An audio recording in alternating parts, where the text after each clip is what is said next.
Assalamualaikum warahmatullahi wabarakatuh. Kembali lagi dengan kami di Kreator Amatir. Kali ini kami akan membacakan sebuah cerita berjudul Berteman dengan Arwah part selanjutnya.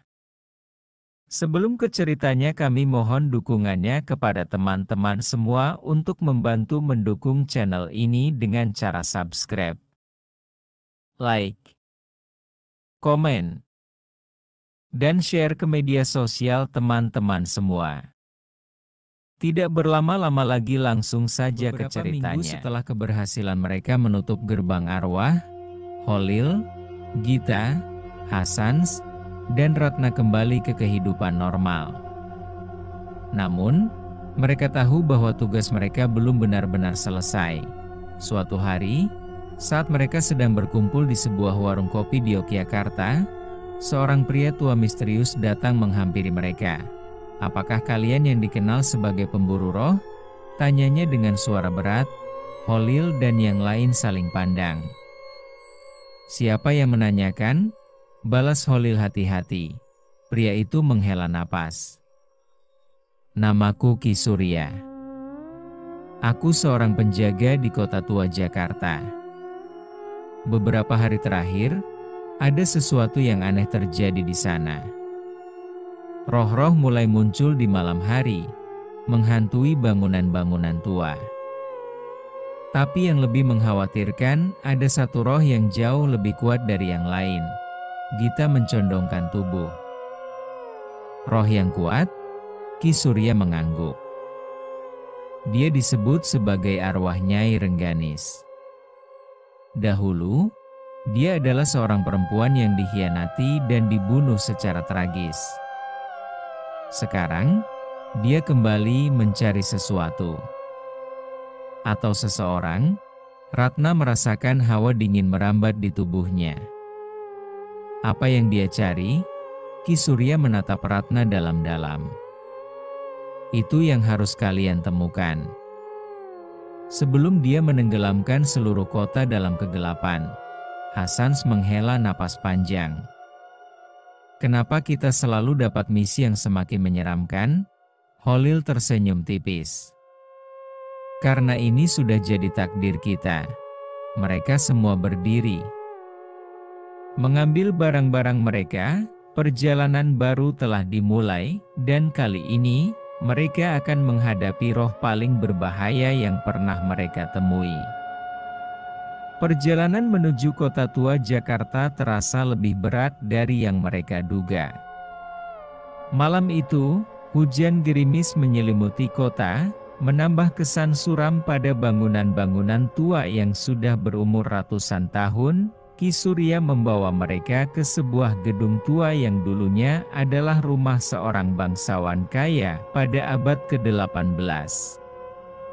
Sekarang, gedung itu kosong, tetapi aura di dalamnya begitu pekat, seperti ada sesuatu yang bersembunyi di balik kegelapan. "Disinilah Nyai Rengganis terakhir kali terlihat," ujar Ki Surya sambil membuka pintu tua yang berderit keras. Ratna memejamkan mata sejenak, mencoba merasakan energi di sekitar mereka. Tiba-tiba, ia merasakan sesuatu, sebuah kesedihan yang begitu mendalam, bercampur dengan amarah yang belum terselesaikan. "Dia di sini," bisik Ratna. Gita mengaktifkan senter di ponselnya, menerangi lorong panjang di dalam gedung. "Oke. Ini terasa lebih menyeramkan dari biasanya." Hasans mengeluarkan garam dari kantongnya.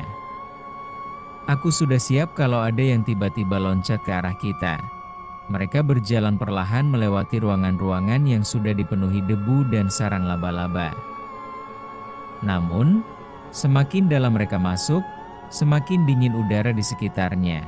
Tiba-tiba, suara langkah kaki terdengar dari lantai atas. "Siapa itu?" Holil bertanya, siap dengan pisau belatinya. Ki Surya menelan ludah. "Seharusnya tidak ada siapa-siapa di sini." Ratna menatap ke tangga kayu yang menuju lantai 2. Kita harus ke atas. Mereka menaiki tangga dengan hati-hati. Begitu sampai di lantai 2, mereka melihat sesuatu yang membuat mereka merinding. Cermin besar tua di ujung lorong, dengan bayangan seorang wanita berdiri di dalamnya. Gita menggenggam senter lebih erat. "Kalian melihat itu?" Hasans mengangguk. "Kalau aku bilang tidak, berarti aku berusaha menipu diriku sendiri." Perlahan, bayangan di dalam cermin bergerak. Wanita itu mengenakan kebaya putih dengan rambut panjang terurai. Wajahnya sayu, tapi matanya penuh dendam. Ratna melangkah maju. "Nyai Rengganis." Wanita dalam cermin menoleh cepat, dan tiba-tiba, suara jeritan menggema di seluruh ruangan. Cermin itu retak, dan angin kencang bertiup dari dalamnya, membuat benda-benda di sekitar bergetar. Ki Surya mundur dengan panik. Dia marah. "Kita harus keluar dari sini." Tapi sebelum mereka bisa bergerak, bayangan itu keluar dari cermin dan berdiri di hadapan mereka. "Aku tidak akan pergi, sampai aku mendapatkan apa yang menjadi hakku." Dengan satu gerakan tangannya, angin kencang melempar mereka ke belakang. Ratna, yang masih bisa berdiri, menatap roh itu dengan tegas. "Apa yang kau inginkan?" Nyai Rengganis menatapnya tajam. "Aku ingin balas dendam." Ruangan tiba-tiba gelap total, dan petualangan mereka baru saja dimulai. Ruangan yang semula gelap tiba-tiba diterangi oleh cahaya samar dari lilin-lilin tua yang entah sejak kapan mulai menyala di sekitar mereka. Aura dingin yang menusuk semakin terasa, membuat napas mereka berat. Nyai Rengganis berdiri di depan mereka, matanya penuh dendam dan luka masa lalu. Holil, yang sejak tadi mengamati dengan hati-hati, akhirnya melangkah maju. Ia tahu, menghadapi roh sekuat ini dengan kekerasan hanya akan memperburuk keadaan. Nyai Rengganis. Suaranya tenang, tapi penuh ketegasan. "Kami tidak datang untuk melawanmu. Kami ingin mendengar ceritamu." Nyai Rengganis menatapnya tajam. "Kalian manusia selalu sama, hanya ingin memanfaatkan atau menghakimi. Tidak ada yang benar-benar peduli pada penderitaanku." Ratna, yang bisa merasakan emosinya, ikut berbicara. "Itu tidak benar. Kami di sini karena ingin memahami. Kami ingin tahu, siapa yang telah menyakitimu dan mengapa kau tidak bisa tenang." Seketika, udara di sekitar mereka berubah. Dari yang penuh kemarahan, kini terasa ada kesedihan yang dalam. Nyai Rengganis menundukkan kepalanya. "Aku dikhianati oleh orang yang paling aku cintai." Gita menelan ludah. "Ceritakan pada kami. Mungkin kami bisa membantumu menemukan keadilan." Nyai Rengganis menghela napas panjang. Tiba-tiba, bayangan-bayangan mulai muncul di sekitar mereka, membentuk gambaran masa lalu, kisah tragis Nyai Rengganis. Pada abad ke-18, Nyai Rengganis adalah seorang perempuan cantik dan cerdas. Istri seorang pejabat tinggi Belanda yang berkuasa di Batavia. Meskipun ia setia dan penuh kasih, suaminya, Tuan Willem, ternyata seorang pria licik yang hanya menikahinya untuk mendapatkan pengaruh di kalangan pribumi. Ketika Nyai Rengganis mengetahui bahwa suaminya diam-diam menjalin hubungan dengan wanita lain, ia mencoba melawan. Namun, Tuan Willem yang takut akan pengaruh istrinya di kalangan rakyat pribumi, memfitnahnya sebagai penyihir. Suatu malam, atas perintah Tuan Willem, sekelompok prajurit menangkap Nyai Rengganis.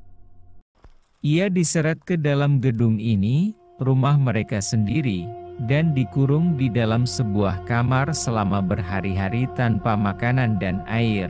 Saat ajal menjemputnya, dengan sisa tenaganya, Nyai Rengganis bersumpah bahwa arwahnya tidak akan pergi sampai ia mendapatkan keadilan, dan sejak saat itu, ia terperangkap di dalam gedung ini, menunggu seseorang yang bisa membantunya menuntaskan dendamnya, negosiasi untuk keadilan. Setelah melihat kisah itu, Khalil dan yang lain terdiam. Hasan menghela napas. Sial. Dia benar-benar dikhianati habis-habisan. Ratna menggenggam tangannya sendiri. Tidak heran arwahnya tidak bisa tenang. Khalil kembali menatap Nyai Rengganis. Nyai, kau ingin membalas dendam pada siapa? Nyai Rengganis menatap mereka dengan tajam. Pada keturunannya, Gita terkejut. Maksudmu, keluarga Willem yang masih hidup? Nyai Rengganis mengangguk. Mereka menikmati kekayaan dan kehormatan yang berasal dari penderitaanku. Aku ingin mereka merasakan apa yang aku alami. Aku ingin mereka menderita. Ruangan kembali bergetar, menandakan amarah yang belum reda. Khalil mengambil napas dalam. Aku mengerti keinginanmu, tapi membalas dendam pada keturunannya tidak akan menghapus rasa sakitmu. Itu hanya akan membuat siklus ini berlanjut tanpa akhir. Nyai Rengganis menyipitkan mata. Lalu apa yang kau tawarkan? Ratna melangkah maju. Bagaimana jika kami membantumu mengungkap kebenaran? Kami bisa mencari bukti sejarah yang membuktikan apa yang terjadi padamu. Jika dunia mengetahui kisahmu, nama baikmu akan dipulihkan. Nyai Rengganis terdiam. Ki Surya, yang sejak tadi memperhatikan, akhirnya ikut berbicara. Aku memiliki akses ke arsip lama. Mungkin kita bisa menemukan dokumen yang membuktikan pengkhianatan itu. Nyai Rengganis menatap mereka dengan tatapan yang sulit ditebak. Apa yang menjamin kalian tidak akan mengkhianatiku seperti yang lain? Khalil menatapnya dalam-dalam. Kami tidak berjanji apa-apa, tapi kami akan berusaha. Jika kau memberi kami waktu, kami akan menemukan cara agar namamu tidak lagi terkubur dalam sejarah. Ruangan hening. Nyai Rengganis menutup matanya sejenak, lalu membuka kembali. Wajahnya masih penuh kesedihan, tapi kemarahannya mulai mereda. Baiklah, katanya pelan. Aku akan memberi kalian waktu. Bayangan di sekeliling mereka mulai memudar, dan udara dingin yang menekan perlahan menghilang. Namun sebelum menghilang, Nyai Rengganis berbisik pelan, jangan hianati kepercayaanku, atau aku sendiri yang akan menjemput kalian. Setelah itu, ruangan kembali normal. Gita menghembuskan napas panjang. Ya Tuhan, aku hampir pingsan tadi. Hasan mengusap wajahnya. Sekarang kita harus mencari bukti sejarah. Kita bukan detektif, tahu? Khalil tersenyum tipis. Mungkin kita bukan detektif, tapi kita adalah orang-orang yang tidak bisa mengabaikan ketidakadilan. Ratna mengangguk. Ayo, kita mulai dari arsip lama kota tua. Kita harus menemukan kebenaran sebelum waktu kita habis. Dan dengan itu, misi mereka berlanjut. Mereka tidak hanya berhadapan dengan roh penasaran, tapi juga sejarah yang ingin dikubur selamanya.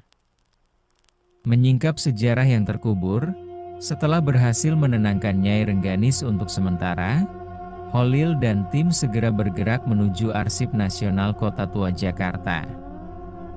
Ki Surya, yang memiliki koneksi dengan beberapa peneliti sejarah, membantu mereka mendapatkan akses ke dokumen-dokumen lama yang tidak tersedia untuk umum.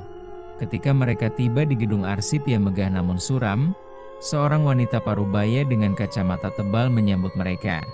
kalian mencari dokumen abad ke-18? Itu tidak mudah, ujar Bu Sulastri, kepala arsip. Kami mencari catatan tentang seorang wanita bernama Nyai Rengganis, kata Ratna. Bu Sulastri terdiam sejenak.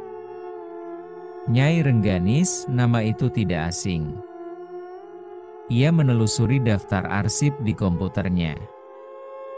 Ada satu berkas lama yang mungkin berhubungan, tapi sudah lama tidak disentuh siapapun.